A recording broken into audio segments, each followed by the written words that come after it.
প্রিয় অষ্টম শ্রেণীর শিক্ষার্থীরা, RS 24 আওয়ার্স স্কুলের পক্ষ থেকে স্বাগত জানাচ্ছি গণিতের শিকন অভিজ্ঞতা 6 অবস্থান মানচিত্রে স্থানাঙ্ক জ্যামিতি এর ষষ্ঠ পর্বে পৃষ্ঠা 137 হতে। তোমরা যারা এখনো প্রথম থেকে পঞ্চম পর্বগুলো দেখোনি, তোমাদের দেখার সুবিধার্থে এই ভিডিওর নিচে ডেসক্রিপশন বক্সে প্রথম থেকে পঞ্চম পর্বের লিঙ্কগুলো দিয়ে দেব, তোমরা তোমাদের সুবিধা মতো দেখে নিতে পারবে। আজকের ক্লাসে সমাধান করাবো 137 পৃষ্ঠার ঢাল স্লপ থেকে। আজকের ক্লাসটি শুরু করার আগে তোমাদের কাছে একটা রিকোয়েস্ট থাকবে, তোমরা যারা এখনো আমার চ্যানেলটি সাবস্ক্রাইব করোনি তাড়াতাড়ি সাবস্ক্রাইব করে যুক্ত হয়ে যাও। গণিত সহ বিভিন্ন বিষয়ের ক্লাস দেখে নিজেদের দক্ষতা বাড়াও। চলো প্রিয় শিক্ষার্থীরা, আজকের ক্লাসটি শুরু করা যাক। আজকে আমরা শিখব ঢাল, ইংরেজিতে যাকে বলা হয় স্লপ। তোমরা নদীর পাড়ের ঢাল বা পাহাড়ের ঢাল দেখেছ, অথবা শিক্ষা প্রতিষ্ঠানের সিঁড়ি দেখেছ নিশ্চয়ই। সমতল ভূমির সাপেক্ষে নদীর পাড় ক্রমশ নিচু হয়ে যায়, আবার পাহাড় ও সিঁড়ি সমতল ভূমির সাপেক্ষে ক্রমশ উঁচু হয়ে যায়। আমরা কিন্তু সেগুলো দেখেছি প্রিয় শিক্ষার্থীরা, যে ভূমির সাপেক্ষে কিন্তু নদীর পাড় ক্রমশ নিচের দিকে যায়। এখানে শুধুমাত্র নদীর পাড়ও হয়, আবার পুকুরের পাড়ও হয়। হ্যাঁ, আবার যে ভূমির সাপেক্ষে কিন্তু যে পাহাড় কিন্তু উপরের দিকে ওঠে, আবার ভূমির সাপেক্ষে সিঁড়ি সমতল ভূমি থেকে ক্রমশ উপরের দিকে ওঠে। আমরা অনেক সময় দেওয়ালের সাথে আমরা মই স্থাপন করি, মইও কিন্তু সমতল ভূমির সাপেক্ষে উপরের দিকে ক্রমশ উঁচু হয়। হ্যাঁ, আমরা গাছে ওঠার জন্য যদি মই ব্যবহার করি, সেই মইও কিন্তু আমরা ভূমির সাপেক্ষে গাছের মধ্যে বসিয়ে আমরা গাছে উঠি, অর্থাৎ সেটাও কিন্তু ঢাল সৃষ্টি হয়। অর্থাৎ যে সিঁড়ির মাধ্যমে কিন্তু ঢাল সৃষ্টি হয়, মইয়ের মাধ্যমে কিন্তু ঢাল সৃষ্টি হয়। সমভূমির সাপেক্ষে ক্রমশ উঁচু বা নিচু হওয়া, এই বিষয়টিকে আমরা ঢাল হিসেবে চিনি। হ্যাঁ প্রিয় শিক্ষার্থীরা, সমভূমির সাপেক্ষে ক্রমশ উঁচু বা নিচু হওয়া, এই বিষয়টিকে আমরা কি হিসেবে চিনি? ঢাল হিসেবে চিনি। সহজ কথায় ঢাল বলতে বোঝায় কোনো কিছু ক্রমশ উঁচু বা নিচু হওয়া। আমরা এখানে উদাহরণ দেখতে পাচ্ছি বা ছবিতে দেখতে পাচ্ছি প্রিয় শিক্ষার্থীরা, প্রথম যে ছবি, সেই ছবিতে কিন্তু আমরা নদীর ঢালু পাড় দেখতে পাচ্ছি। আমরা এখানে দেখতেছি যে নদীর পাড় যে উঁচু থেকে নিচুর দিকে হয়েছে, আবার এই ওই পারে গেলে আমরা দেখব যে নিচু থেকে কিন্তু উপরের দিকে গেছে। হ্যাঁ, অর্থাৎ আমরা দেখতে পাচ্ছি যে সমতল থেকে নিচুর দিকে গেছে, সমতল থেকে নিচুর দিকে গেছে, আবার দেখা যাচ্ছে কিন্তু যে উপরের দিকেও গেছে। এরপরে আমরা দেখতে পাচ্ছি এখানে পাহাড়, পাহাড় দেখো সমতলের সাপেক্ষে উপরের দিকে গেছে, আবার নিচের দিকে নেমে আসছে। হ্যাঁ, সেজন্য এটা পাহাড়ের ঢালের উদাহরণটা দেওয়া হয়েছে। এরপর আমরা এই জিনিসটা অবশ্যই চিনি, আমরা এটা শিশু পার্কে দেখি বা বিভিন্ন বিদ্যালয়ে শিশুরা এটা দিয়ে খেলা করে, সেটা দেখি। অর্থাৎ এটা হচ্ছে কি স্লাইড, এই স্লাইডের মাধ্যমে শিশুরা খেলে। এই স্লাইডটা কিন্তু ঢালু, আমরা সেটা কিন্তু দেখতে পাচ্ছি। অর্থাৎ উপর থেকে নিচের দিকে নেমে আসছে, আবার নিচে থেকে কিন্তু উপরের দিকে চলে গেছে। তাহলে আমরা যে যে ঢাল সেটা আমরা দেখলাম, অর্থাৎ বাস্তব জীবনে আমাদের যে ঢাল আমরা দেখি সেগুলো এখন দেখলাম। এবার আমরা যে স্থানাঙ্ক জ্যামিতির মাধ্যমে সেটা দেখব, কিভাবে আমরা ঢাল বের করব বা ঢাল কিভাবে নির্ণয় করব সেটা দেখব। বলা হচ্ছে যে স্থানাঙ্ক জ্যামিতিতে এক্স অক্ষের ধনাত্মক দিকের সাপেক্ষে কোনো সরলরেখা কতটুকু আনত তাকেই ঢাল, অর্থাৎ ইংরেজিতে স্লোপ হিসেবে বিবেচনা করা হয়। সেটা আমরা চিত্রের মাধ্যমে দেখব। প্রিয় শিক্ষার্থীরা দেখো, এখানে আমি তোমাদেরকে একটা গ্রাফ পেপারের মাধ্যমে দেখাচ্ছি। এখানে যে এটা হচ্ছে এক্স অক্ষ, এই এক্স অক্ষের ধনাত্মক দিক হচ্ছে এটা, এইটা হচ্ছে কি এক্স অক্ষের ধনাত্মক দিক।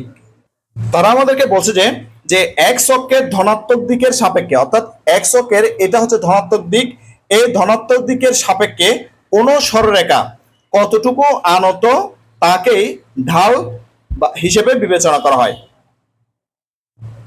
তোমাদেরকে আমি একটা চিত্রের মাধ্যমে বোঝানোর চেষ্টা করতেছি প্রিয় শিক্ষার্থীরা, যে দেখো এখানে আমি একটা ঢাল এঁকেছি।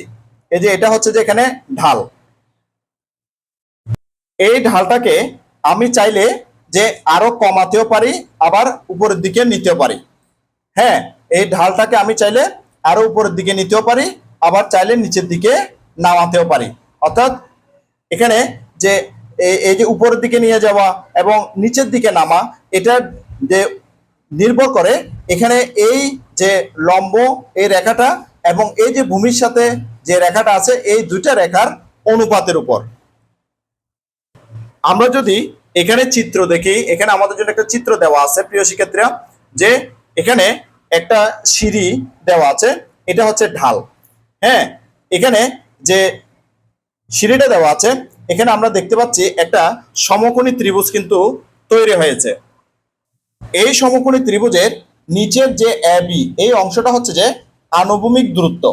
এটা হচ্ছে যে আনুভূমিক আনুভূমিক এটা হচ্ছে আনুভূমিক দূরত্ব। আর এদিকে যেটা বিসি দেওয়া আছে এই বিসিটার দূরত্বের নাম হচ্ছে যে কি উলম্ব দূরত্ব। উলম্ব দূরত্ব আমি তোমাদের জন্য লিখে দিলাম প্রিয় শিক্ষার্থীরা, যে এটা হচ্ছে যে উলম্ব দূরত্ব। এই উলম্ব দূরত্ব এবং আনুভূমিক দূরত্বের উপর কিন্তু নির্ভর করে এই ঢালটা। তারা আমাদেরকে তাই বলেছে, দেখো প্রিয় শিক্ষার্থীরা, স্থানাঙ্ক জ্যামিতিতে ঢাল নির্ণয় করা একটি গুরুত্বপূর্ণ কাজ। তোমরা কি জানো আনত বলতে কি বোঝায়? এখানে যে একটা শব্দ আমাদেরকে তারা আগে বলে দিয়েছে যে আনত, এই যে এখানে আনত শব্দটা বলেছে, সেজন্য তোমাদেরকে জিজ্ঞেস করছে তোমরা কি জানো আনত বলতে কি বোঝায়, মানে আনত জিনিসটা কি সেটা কি তোমরা জানো? তাহলে তোমাদেরকে উত্তর দেওয়া হচ্ছে আনত হলো আনুভূমিক দূরত্বের সঙ্গে উলম্ব দূরত্বের অনুপাত। কিছুক্ষণ আগে তোমাদেরকে সেই কথাটা বলেছি যে এই যে আনত বলতে বোঝাচ্ছে যে উলম্ব দূরত্ব এবং আনুভূমিক দূরত্বের অথবা আনুভূমিক ও উলম্ব দূরত্বের যে অনুপাত, হ্যাঁ সেই অনুপাতকে বোঝানো হচ্ছে। আরো একটু স্পষ্ট করে বলা হচ্ছে যে অর্থাৎ আনুভূমিকভাবে এক একক দূরত্ব অতিক্রম করলে তার সাপেক্ষে উলম্ব দিকে কতটুকু পরিবর্তন হয় তার পরিমাণ হলো ঢাল।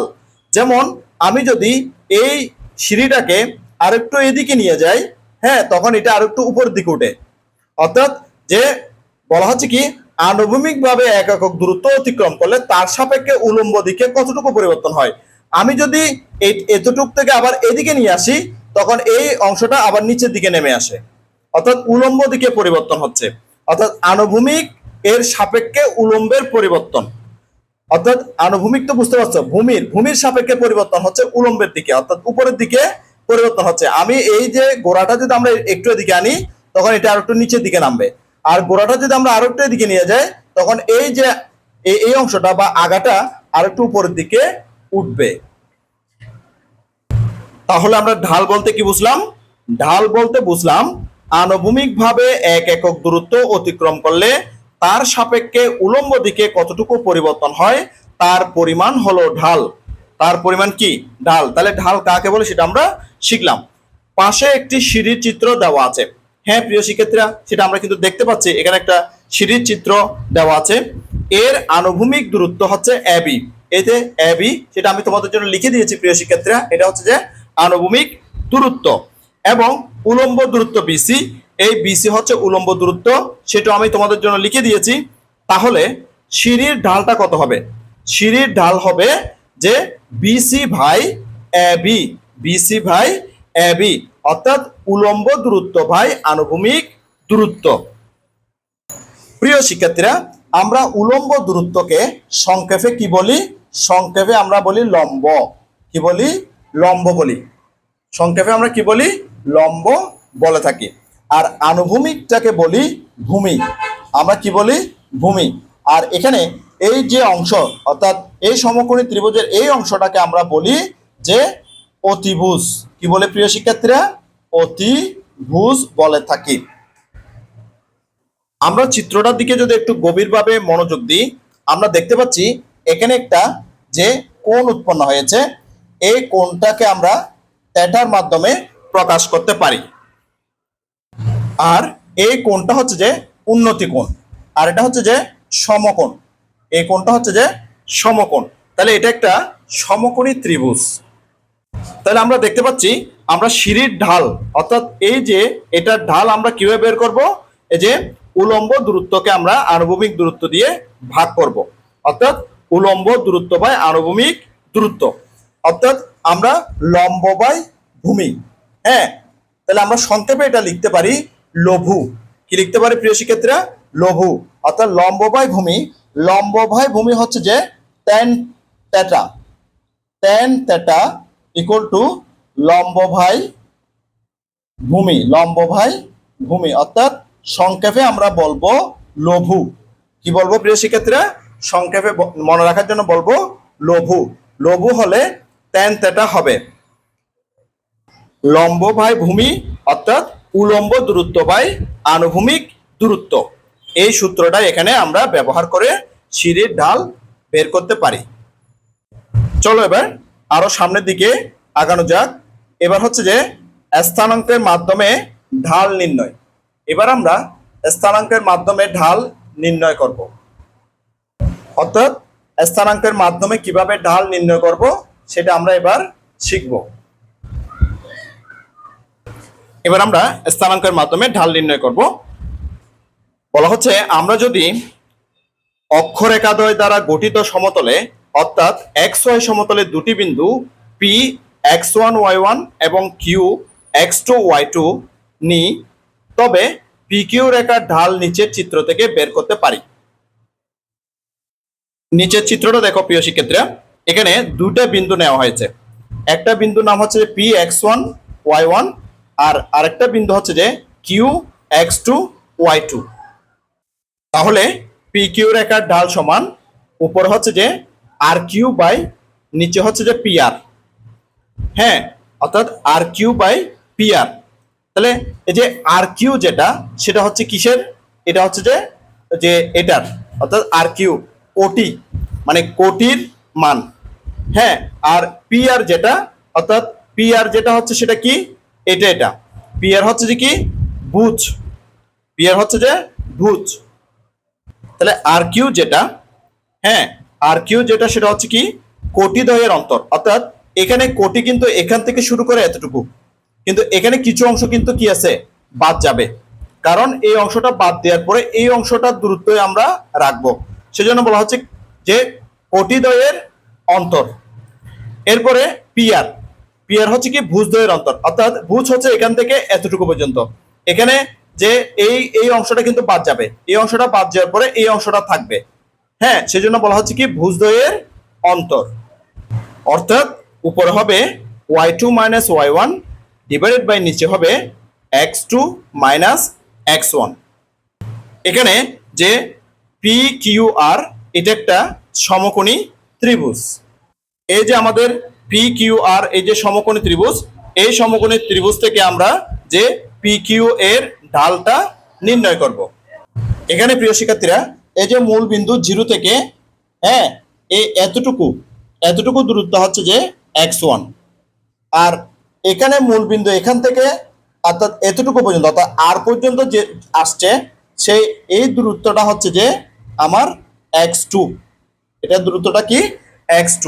তাহলে আমরা সেজন্য এই দূরত্বটা যেহেতু আমরা বের করব, অর্থাৎ এখান থেকে P থেকে আর পর্যন্ত যে দূরত্বটা বের করব, সেজন্য হবে কি? x2, অর্থাৎ পুরো দূরত্ব থেকে আমাদের এই যে x1 এখান থেকে এই যে P পর্যন্ত এই দূরত্বটা বাদ দিতে হবে। তখন আমরা কিন্তু যে এই ভুজের বা ভুজদ্বয়ের অন্তরটা পেয়ে যাব। অর্থাৎ x2 দূরত্ব থেকে এই x1 দূরত্বটা বাদ দিলে এই দূরত্বটা আমরা পেয়ে যাব। ঠিক একইভাবে প্রিয় শিক্ষার্থীরা যে মূল বিন্দু থেকে এই যে এতটুকু দূরত্ব, অর্থাৎ এখান থেকে এই দূরত্বটা, অর্থাৎ এখান থেকে এখানে দূরত্বটা হচ্ছে যে কি? y1। হ্যাঁ, এটাকে এই দূরত্বটা হচ্ছে যে y1, আর এখানে পুরো দূরত্বটা অর্থাৎ এখান থেকে এতটুকু পর্যন্ত দূরত্ব সেটা হচ্ছে যে y2। হ্যাঁ, অর্থাৎ এই এতটুকু পর্যন্ত দূরত্বটা হচ্ছে যে y2। তাহলে আমরা যে এই দূরত্বটা বের করব, তাহলে কি করব? y2 থেকে y1টা বিয়োগ করলে আমরা যে এখানে y মানে অর্থাৎ কোটিদ্বয়ের যে অন্তর, হ্যাঁ, অর্থাৎ কোটিদ্বয়ের অন্তরটা আমরা পেয়ে যাব। তাহলে আমরা যখন এখানে QR বের করব, তাহলে এই সম্পূর্ণ দূরত্ব থেকে অর্থাৎ y2 থেকে এই যে y1টাকে আমরা বিয়োগ করে দেব, তখন আমরা যে এই কিউ আর বা আর কিউ অংশটা পেয়ে যাব। সেজন্য আমরা এখানে লিখেছি y2 মাইনাস y1। এবার আমরা এই অংশটার দূরত্ব যখন বের করব তখন পুরো দূরত্ব হচ্ছে যে x2, হ্যাঁ, সেখান থেকে আমরা এই দূরত্ব x1টা বিয়োগ করলে আমরা কিন্তু পি আর পেয়ে যাব। হ্যাঁ, সেজন্য আমরা এখানে লিখেছি যে x2 মাইনাস x1। তাহলে আমি আবারও বলছি প্রিয় শিক্ষার্থীরা, আমরা যখন এখানে যে কিউ আর অথবা আর কিউ বের করব তখন এই পুরো দূরত্ব হচ্ছে যে y2 থেকে আমরা এই দূরত্বটা হচ্ছে যে y1, সেটা বিয়োগ করলে আমরা কিন্তু যে আর কিউ দূরত্বটা পেয়ে যাব। আর আমরা যদি এখানে পি আর এর দূরত্বটা বের করতে যাই তাহলে আমরা এখান থেকে এখানে দূরত্বটা হচ্ছে যে x2, আর এখান থেকে এখানে দূরত্ব হচ্ছে x1। x2 থেকে যখন আমরা x1 বিয়োগ করে দেব তখন আমরা এই দূরত্বটা পেয়ে যাব, অর্থাৎ যে পি আর এর দূরত্বটা পেয়ে যাব। সেজন্য এখানে যে আর কিউর জন্য লেখা হয়েছে y2 মাইনাস y1 এবং পি আর এর জন্য লেখা হয়েছে x2 মাইনাস x1। সুতরাং আমরা বলতে পারি যদি দুটি বিন্দু পি x1 y1 এবং কিউ x2 y2 হয় তবে পি কিউ এর বা পি কিউ বিন্দুর সংযোগ রেখার ঢাল m হলে তাহলে m সমান আমরা বলতে পারি যে y2 minus y1 divided by x2 minus x1, অর্থাৎ এই যে কোটিদ্বয়ের অন্তর ডিভাইডেড বাই ভুজদ্বয়ের অন্তর, কোটিদ্বয়ের অন্তর ডিভাইডেড বাই ভুজদ্বয়ের অন্তর। এটাই হচ্ছে যে আমাদের যে দুটি বিন্দুর সংযোগ রেখার বা সংযোগ রেখার ঢাল বের করার নিয়ম। এবং তোমরা মনে রাখবে যে দুটি বিন্দুর সংযোগ রেখার ঢাল m দিয়ে প্রকাশ করা হয়। অর্থাৎ এখানে যদি আমরা একটা যে কোণ ধরি, অর্থাৎ কোণটা যদি থেটা ধরি তাহলে tan থেটা, অর্থাৎ m এর পরিবর্তে আমরা লিখব tan থেটা। হ্যাঁ, তাহলে tan থেটা সমান কি, যে লম্ব বাই ভূমি, অর্থাৎ উলম্ব দূরত্ব ভাই যে আনুভূমিক দূরত্ব। হ্যাঁ, উলম্ব দূরত্ব বাই আনুভূমিক দূরত্ব। চলো এবার আরো সামনের দিকে আগানো যাক। তারা আমাদেরকে বলছে ঢালকে এক অক্ষের ধনাত্মক দিকে আনত বিবেচনা করা হয়, অর্থাৎ এক অক্ষের ধনাত্মক দিকে আনত হিসেবে বিবেচনা করা হবে। ফলে সরলরেখার বিভিন্ন অবস্থানের কারণে ঢাল আনতি বা নতি ধনাত্মক বা ঋণাত্মক হতে পারে। এবার তারা আমাদেরকে একটা দলগত কাজ দিয়েছে প্রিয় শিক্ষার্থীরা। আমরা যে শ্রেণীকক্ষে যতজন শিক্ষার্থী আছি আমরা সবাই দলগতভাবে কাজটি করব। তোমরা একটু ভালো করে বোঝার চেষ্টা করো, আমি তোমাদের জন্য কাজটি করে দেখাচ্ছি। এখানে আমাদেরকে বলছে যে অবস্থান মানচিত্র তৈরিতেও ঢালের ব্যবহার হয়ে থাকে। শিক্ষা প্রতিষ্ঠানের অবস্থান মানচিত্র চিত্র নাম্বার 6.2 এর বিভিন্ন স্থাপনার বিন্দুর স্থানাঙ্ক চিত্র 6.18 এর মাধ্যমে গ্রাফ পেপারে উপস্থাপন করা আছে। অর্থাৎ এই চিত্রের মধ্যে যে আমরা যে আমাদের বইয়ের 127 পৃষ্ঠার চিত্র নাম্বার 6.2 এ যে যে বিভিন্ন স্থাপনার বিন্দুর স্থানাঙ্কগুলো দেখে আসছি, সে বিন্দুর স্থানাঙ্কগুলো এখানে দেওয়া আছে।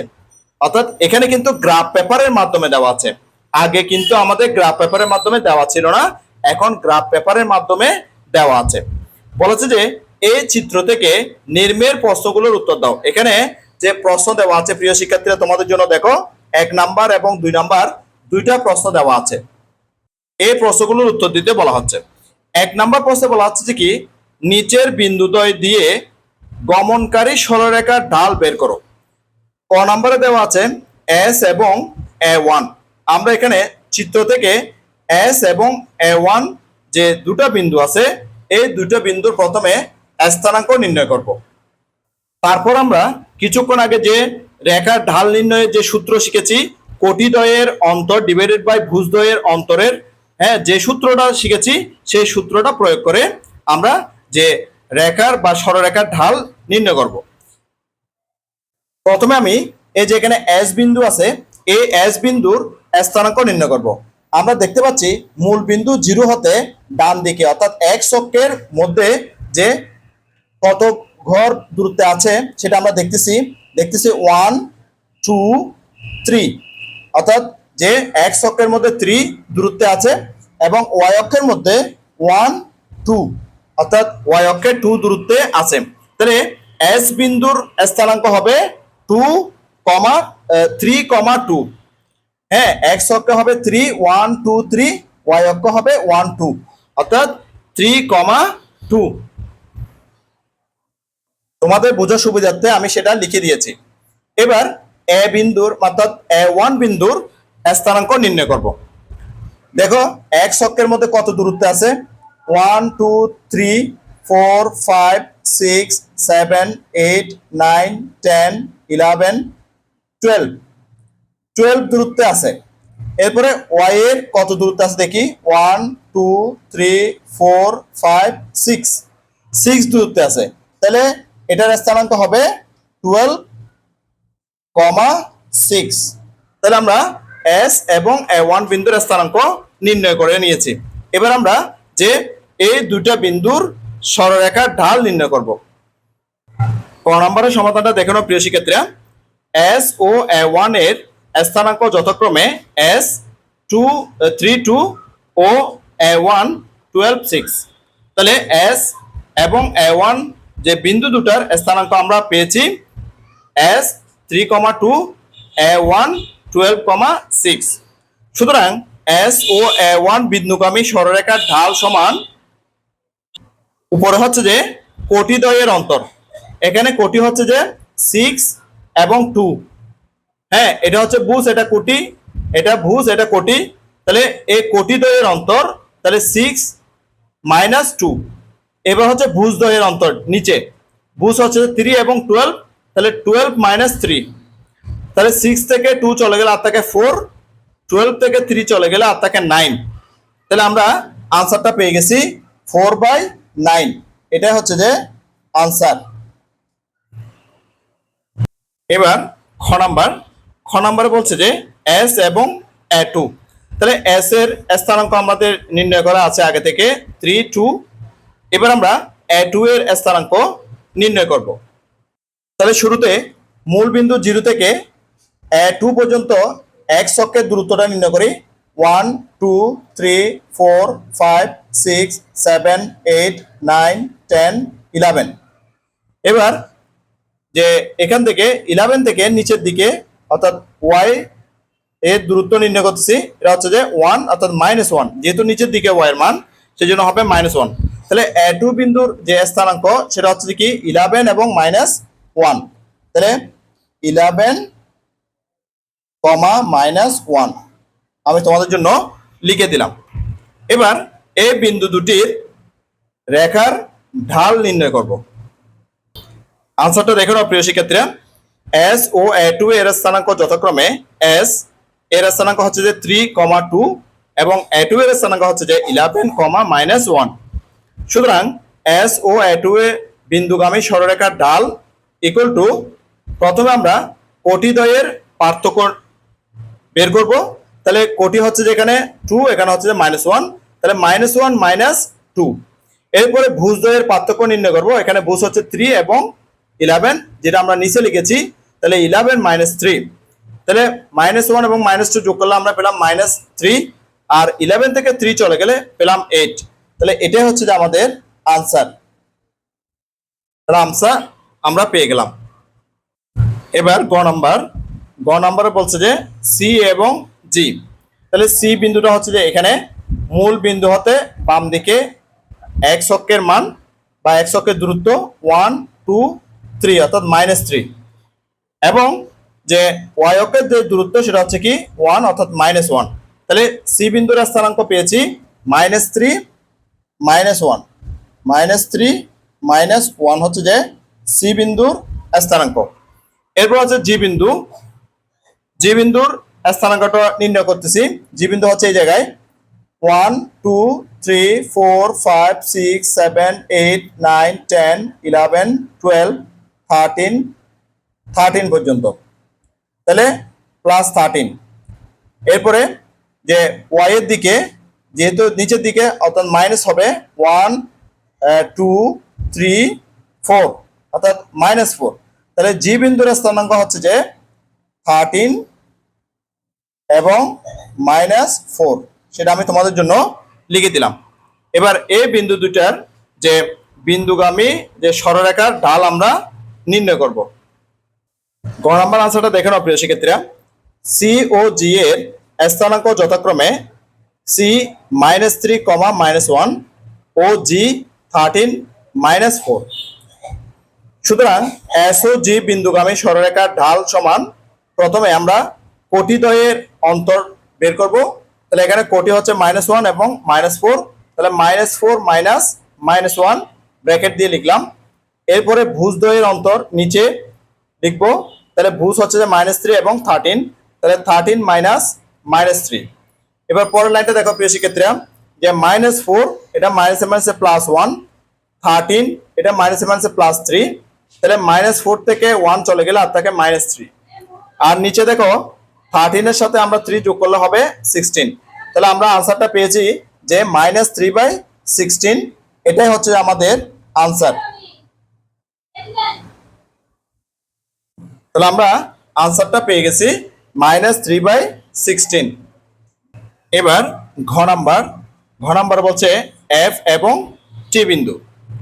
আমরা এফ বিন্দুটাকে এখানে দেখতে পাচ্ছি। প্রথমে আমরা এফ বিন্দুর স্থানাঙ্ক নির্ণয় করব। মূল বিন্দু 0 হতে বাম দিকে 1 2, অর্থাৎ এক্স অক্ষের মান হচ্ছে যে -2। এবার ওয়াই অক্ষের মান দেখব যে নিচের দিকে, তাও কিন্তু ঋণাত্মক, -1 -2 -3 -4। তাহলে এফ বিন্দুর যে স্থানাঙ্ক সেটা হচ্ছে যে -2 -4।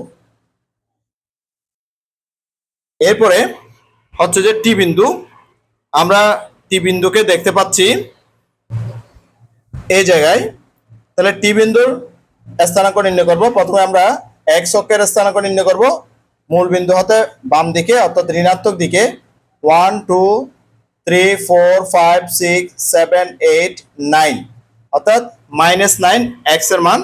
এবার ওয়াই এর মান যেহেতু উপরের দিকে ধনাত্মক দিকে 1 2 3 4 5 6, অর্থাৎ +6। তাহলে যে টি বিন্দুর স্থানাঙ্ক হচ্ছে যে -9 এবং 6, -9, 6। তাহলে আমরা যে এফ বিন্দু এবং টি বিন্দুর স্থানাঙ্ক পেয়ে গেছি। এবার ওই বিন্দু দুটির যে রেখার ঢাল আমরা নির্ণয় করব। এফ ও টি এর স্থানাঙ্ক যথাক্রমে এফ -2 এবং -4, ও টি এর বের করলাম -9 এবং 6। সুতরাং এফ ও টি এর বিন্দুগামী সরলরেখার ঢাল সমান, প্রথমে আমরা যে কোটির পার্থক্যগুলো বের করব। কোটি হচ্ছে এখানে -4 এবং 6, তাহলে 6 -4। আর নিচে যে ভুজের পার্থক্য, প্রথমে হচ্ছে -9 -2 ইকুয়াল টু 6 -4, এরপর হচ্ছে -9 -2। তাহলে 6 এর সাথে 4 যোগ করলে হচ্ছে 10, -9 থেকে 2 চলে গেলে হচ্ছে -7। তাহলে আমরা যে রেখার বা সরলরেখার ঢাল পেয়েছি 10/-7, এটাই হচ্ছে যে আমাদের আনসার। এখন 2 নাম্বার দলগত কাজটা সমাধান করব। 2 নাম্বার প্রশ্নে কি বলছে দেখো, বলছে তোমাদের ইচ্ছে মতো যে কোনো 3 জোড়া বিন্দুর সংযোগ রেখার ঢাল নির্ণয় করো। এখান থেকে আমি যে লাল কালি দিয়ে যে বিন্দুর স্থানাঙ্কগুলো নির্ণয় করেছি প্রিয় শিক্ষার্থীরা, সেই বিন্দুগুলোর আমি যে এখানে 3 জোড়া অর্থাৎ 6টি বিন্দু 1 2 3 4 5 এবং 6, এই জিটা পর্যন্ত এই 6টা বিন্দুর আমি ঢাল নির্ণয় করব। প্রথমে আমি যে প্রথম যে জোড়া সেটা হচ্ছে কি বি বিন্দু এবং এস বিন্দু। বি বিন্দুর স্থানাঙ্ক হচ্ছে যে -7 এবং 4, এস বিন্দুর স্থানাঙ্ক হচ্ছে যে -5 এবং 7। দ্বিতীয় যে জোড়া সেটা হচ্ছে এল ও আর। এল বিন্দুর স্থানাঙ্ক হচ্ছে যে 1 5 এবং আর বিন্দুর স্থানাঙ্ক হচ্ছে যে 7, 8.5। এরপরে যে সর্বশেষ তৃতীয় যে জোড়া বিন্দু সেটা হচ্ছে যে জি এবং এম। তাহলে জি বিন্দুর স্থানাঙ্ক হচ্ছে যে 13, -4, আর এম বিন্দুর স্থানাঙ্ক হচ্ছে যে 8 -6। এই 6টা বিন্দু অর্থাৎ 3 জোড়া বিন্দুর স্থানাঙ্ক আমি নির্ণয় করলাম। এই স্থানাঙ্কের মাধ্যমে যে বিন্দুগুলোর যে আমি যে ঢাল নির্ণয় করব, এর সমাধানটা আমি তোমাদের জন্য করে দেখাচ্ছি। সমাধানটা দেখে নাও প্রিয় শিক্ষার্থীরা। 3 জোড়া বিন্দুর প্রথম জোড়া বিন্দু বি ও এইচ বিন্দুর স্থানাঙ্ক, বি বিন্দুর স্থানাঙ্ক হচ্ছে -7,4 ও এইচ বিন্দুর স্থানাঙ্ক হচ্ছে যে -5, 7। সুতরাং বি ও এইচ এ বিন্দুগামী সরলরেখার ঢাল সমান, প্রথমে যে কোটিদ্বয়ের অন্তর উপরে অর্থাৎ 7 - 4 আর নিচে ভুজদ্বয়ের অন্তর, ভুজ হচ্ছে যে -7 এবং -5, তাহলে -5 -7। এবার সমাধান করব। 7 থেকে 4 চলে গেলে 3, এরপরে -5, এটা মাইনাসে মাইনাসে +7, উপরে হচ্ছে যে 3, 7 থেকে আমরা -5 কে বিয়োগ করে ফেললে পাই 2, তাহলে আমরা আনসারটা পেয়ে গেছি 3/2। এবার দ্বিতীয় জোড়া, তাহলে দ্বিতীয় জোড়া বিন্দু ধরেছি আমি এল ও আর বিন্দুর স্থানাঙ্ক বের করেছি L1,5 ও আর 7,8.5। সুতরাং এল ও আর এ বিন্দুগামী সরলরেখার ঢাল সমান, তাহলে প্রথমে যে কোটিদ্বয়ের পার্থক্য উপরে 8.5 মাইনাস এখান থেকে -5, অর্থাৎ এখানে কোটি হচ্ছে যে 8.5 আর এখানে কোটি হচ্ছে 5, তাহলে 8.5 - 5 আর নিচে ভুজ হচ্ছে এখানে 7 এবং 1, তাহলে 7 - 1, 8.5 থেকে 5 চলে গেলে আর থাকে 3.5 আর 7 থেকে 1 চলে গেলে আর থাকে 6। তাহলে আমরা যে দ্বিতীয় যে বিন্দু এল ও আর, এই দুটি বিন্দুর সরলরেখার ঢাল আমরা পেয়েছি 3.5/6। এবার তৃতীয় জোড়া বিন্দু হচ্ছে আমাদের জি ও এম। তাহলে জি ও এম বিন্দুর স্থানাঙ্ক পেয়েছি, জি এর স্থানাঙ্ক হচ্ছে যে 13, -4 আর এম বিন্দুর স্থানাঙ্ক হচ্ছে যে 8 - 6। সুতরাং জি ও এম বিন্দুগামী সরলরেখার ঢাল বের করতেছি আমরা, যে প্রথমে যে কোটিদ্বয়ের পার্থক্য বের করতেছি। এখানে কোটি হচ্ছে যে -4 এবং -6, তাহলে -6 - -4 আর হচ্ছে ভুজদ্বয়ের পার্থক্য, ভুজ হচ্ছে যে 13 এবং 8, তাহলে 8 - 13। তাহলে পরের লাইন দেখো, এবার -6 +4, এরপরে নিচে যে -13 থেকে 8টাকে বিয়োগ করে দেবো আর থাকবে -5। এবার দেখো -6 থেকে 4 কে বিয়োগ করে দেবো, -6 থেকে 4 বিয়োগ করে দিলে আর থাকে -2, এরপরে নিচে আছে -5, এখানে উপরে মাইনাস নিচে মাইনাস, মাইনাসে মাইনাসে কাটা অর্থাৎ ক্যান্সেল আউট হয়ে গেল। তাহলে আর থাকলো কি 2/5। তাহলে আমরা যে জি ও এম বিন্দুগামী সরলরেখার ঢাল পেয়েছি 2/5। আশা করছি প্রিয় শিক্ষার্থীরা তোমরা খুব ভালো মতো বুঝতে পেরেছো। আশা করছি প্রিয় শিক্ষার্থীরা আজকের ক্লাসটি তোমাদের কাছে অনেক অনেক চমৎকার লেগেছে। আজকের ক্লাসটি এই পর্যন্ত। আমি আগামী ক্লাসে 138 পৃষ্ঠার সরলরেখার সমীকরণ থেকে শুরু করব।